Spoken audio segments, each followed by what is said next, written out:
Hamas के इस video ने तेल अवीव से लेकर वॉशिंगटन डीसी तक हड़कंप मचा दिया है।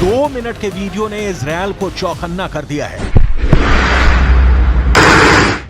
इसके हर एक सेकंड में इतनी आग है कि गाजा के युद्ध का सबसे खतरनाक चेहरा सामने आ गया है।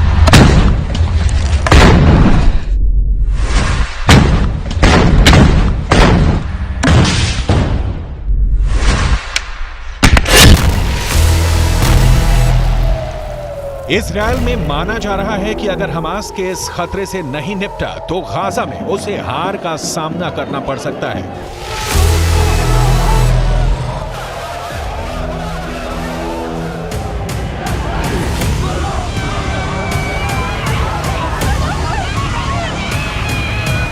बहुत से हमले हो रहे हैं, बहुत से धमाके हो रहे हैं।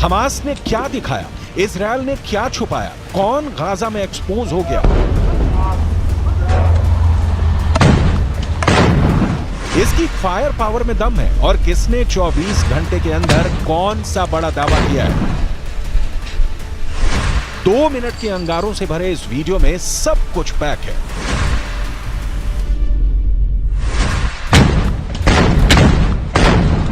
आग बहुत ज्यादा है, कौन कितनी लाशें गिरा रहा है?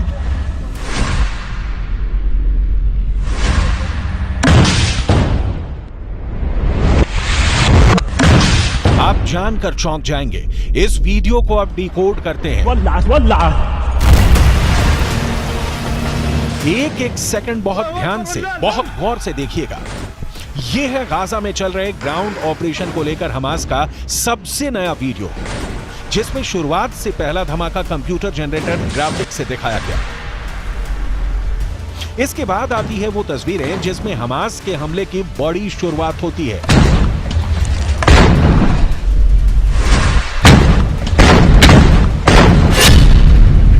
खंडर बन चुके गाजा की एक इमारत से दिखाई देता है। इजरायल का मरकाबा टैंक हमास मोर्चा संभालता है और फिर छुप कर फायर करता है यासीन रॉकेट।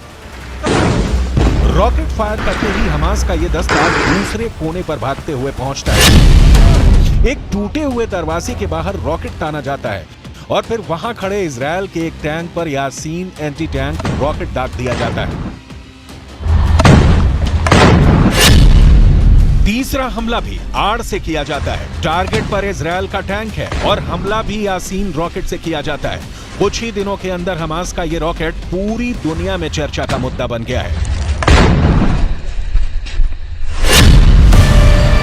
चौथा हमला सड़क के पास खड़ी एक नेमर बख्तरबंद गाड़ी पर किया जाता है। इसमें 9 सैनिक बैठते हैं, इसलिए नुकसान का अंदाजा लगाइए।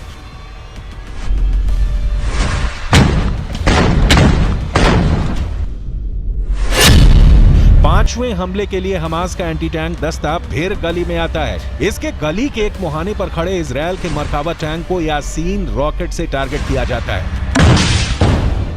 निशाना सटीक लगता है, हमलावर स्क्वाड फिर छुप जाता है। यही होता है गोरिल्ला युद्ध।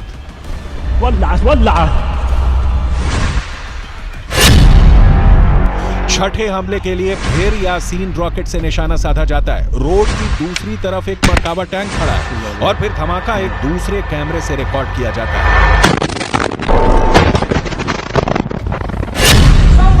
सातवां टैंक बहुत ही खतरनाक है।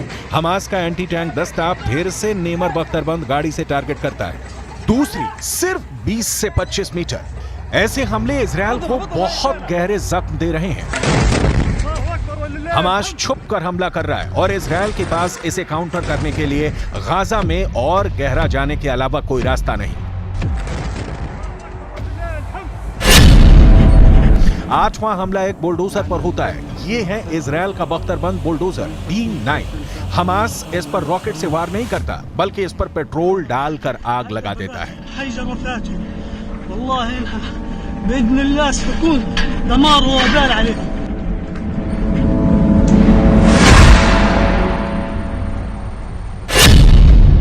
अभी तक के युद्ध में हमास का दावा है कि उसने इजरायल के 60 से ज्यादा टैंक और बख्तरबंद गाड़ियों को तबाह कर दिया है। इजरायल ने भी कई हमलों की पुष्टि की है। ऐसे में सवाल है कि क्या गाजा में चल रहा गोरिल्ला युद्ध इजरायल पर भारी पड़ने वाला है। इजरायल के रक्षा मंत्री के मुताबिक हमास की बड़ी हार शुरू हो चुकी है और अभी तक इजरायल ने हमास के 12 कमांडर मार गिराए हैं और अब उसकी लिस्ट में अगला नाम सिनवार का है, जिसे इजरायल 7 अक्टूबर को हुए हमले का मास्टरमाइंड मानता है।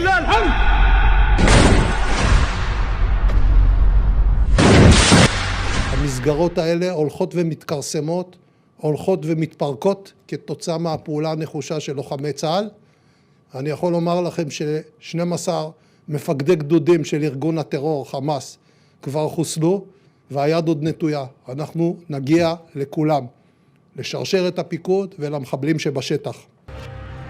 लेकिन इजरायल के पास अभी तक अपनी कामयाबी दिखाने के नाम पर सिर्फ गाजा पर हवाई बमबारी के अलावा कुछ नहीं।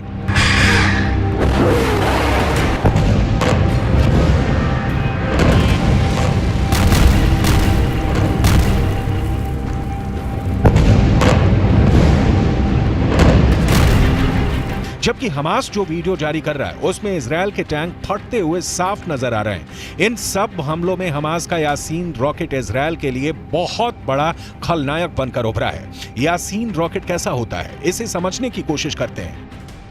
ये रॉकेट एक तरह से आरपीजी यानी कि रॉकेट प्रोपेल्ड ग्रेनेड का ज्यादा खतरनाक वर्जन है, ज्यादा डेंजरस है और ये है यासीन 105 रॉकेट, जो कि रशिया के भी PG-7VR की नकल कहा जाता है, यानी कि उससे भी ज्यादा खतरनाक कहा जाता है इसे। लेकिन इस रॉकेट की खासियत क्या है? इस रॉकेट में 2 स्टेज वॉरहेड लगे होते हैं, यानी कि इसमें 2 जगह विस्फोटक होते हैं, एक यहां एक यहां।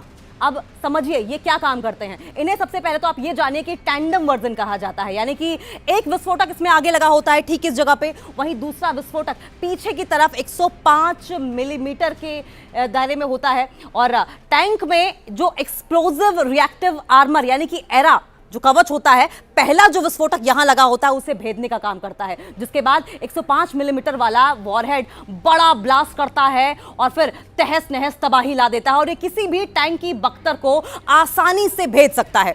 एक बार ये वॉरहेड टैंक में घुसता है तो समझ लीजिए कि अंदर जो भी होगा वो जल जाएगा, उसके चिथड़े उड़ जाएंगे, उसके बचने की कोई उम्मीद नहीं होती है। और इसी रॉकेट से 7 अक्टूबर को जब हमास ने इजराइल के टैंक पर हमला किया था तो फिर उस बाद अंजाम क्या था हम सभी ने देखा था। हमास के गोरिल्ला युद्ध में सुरंगों का इस्तेमाल हो रहा है। हमास के एंटी टैंक दस्ते सुरंगों से निकलकर इजरायल के टैंकों पर विस्फोटक फिट करने लगे हैं। ये बात इजरायल को बहुत परेशान कर रही है। ऐसे ही एक वीडियो में हमास का एंटी टैंक दस्ता इजरायल के एक मरकावा टैंक पर विस्फोटक लगाकर आ जाता है। पहले उसमें धमाका करता है, इसके बाद पास में खड़े एक दूसरे मरकावा टैंक पर यासीन रॉकेट से अटैक किया जाता है। दोनों ही हमले टैंक पर अचूक निशाना साबित होते हैं। हमास अब कंप्यूटर ग्राफिक्स से बनाए गए वीडियो में यह दिखाने की कोशिश कर रहा है कि इजरायल के टैंक पर कैसे विस्फोटक चिपकाया जाता है। इसे आप हमास का एंटी टैंक वॉरफेयर ट्यूटोरियल भी कह सकते हैं, जिसमें रॉकेट या मिसाइल का इस्तेमाल नहीं होता, बस टैंक पर जाकर विस्फोटक लगा देना होता है।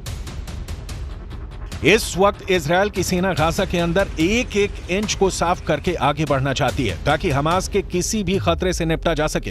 गोरिल्ला युद्ध में इजरायल को बहुत बड़ा नुकसान उठाना पड़ सकता है और ये बात ग्राउंड ऑपरेशन के शुरुआती झटकों से साफ हो चुकी है। इजरायल के टैंकों पर इस वक्त अलग से जाली वाला कवच लगाया जा रहा है ताकि टॉप एंगल अटैक से मरकावा को बचाया जा सके। इजरायल का ग्राउंड ऑपरेशन अभी उत्तरी गाजा में चल रहा है। इजरायल की सेना एक एक कोने को तलाश रही है, क्योंकि कहां पर सुरंग होगी, और कहां से हमास का अगला हमला होगा, इसकी उसे भनक तक नहीं लगती और हमला हो जाता है।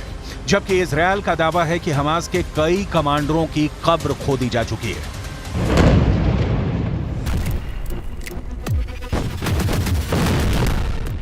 סופגים מכות קשות, ואנחנו מפרקים גדוד אחרי גדוד.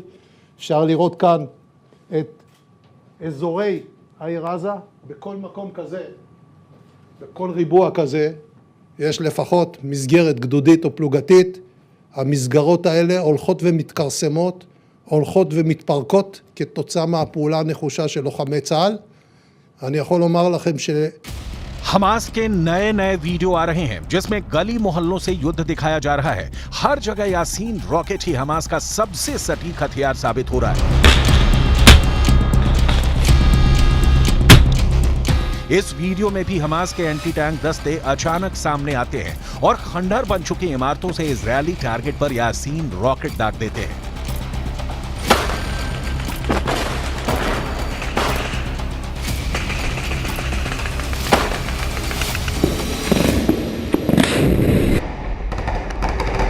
इस रॉकेट को हमास ने अब अपनी जरूरत के मुताबिक तैयार कर लिया है और वो इजराइल के टैंकों और बख्तरबंद गाड़ियों पर इससे हमला कर रहा है। इजराइल टैंकों के खिलाफ ये काफी कारगर माना जाता है। आप सोचिए कि इजराइल तो पहले ही अपने एडवांस आर्मामेंट्स के लिए जाना जाता है और इजराइल सबसे ज्यादा अपनी सेना की सुरक्षा में खर्च करता है। अब इजराइल के टैंक्स को भी अगर ये भेद पा रहा है, उसके कवच को भी अगर ये भेद पा रहा है, तो समझिए ये कितना ज्यादा डेंजरस है, इसकी मारक क्षमता कितनी ज्यादा है। दुनिया भर में ये किसी भी सेना या फिर मिलिशिया का सबसे खतरनाक हथियार माना जाता है क्योंकि ये किसी भी एंटी टैंक मिसाइल के मुकाबले सस्ता होता है लेकिन तबाही उतनी ही ज्यादा मचाता है। आप समझिए कि जेवलिन जैसी मिसाइलें जो कि करोड़ों के निर्माण के बाद बनती हैं, ये महज कुछ डॉलर्स में ही बनकर तैयार हो जाता है, यानी कि सस्ता भी है, टिकाऊ भी है और सबसे बड़ी बात खतरनाक यानी डेंजरस भी है।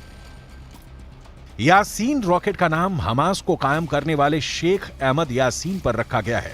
2004 में इजरायल ने एक हमले में शेख अहमद यासीन को मार डाला था, लेकिन अब इस रॉकेट को अपना सबसे बड़ा हथियार बना चुके हमास ने एंटी टैंक दस्तों में इसकी सप्लाई तेज कर दी है।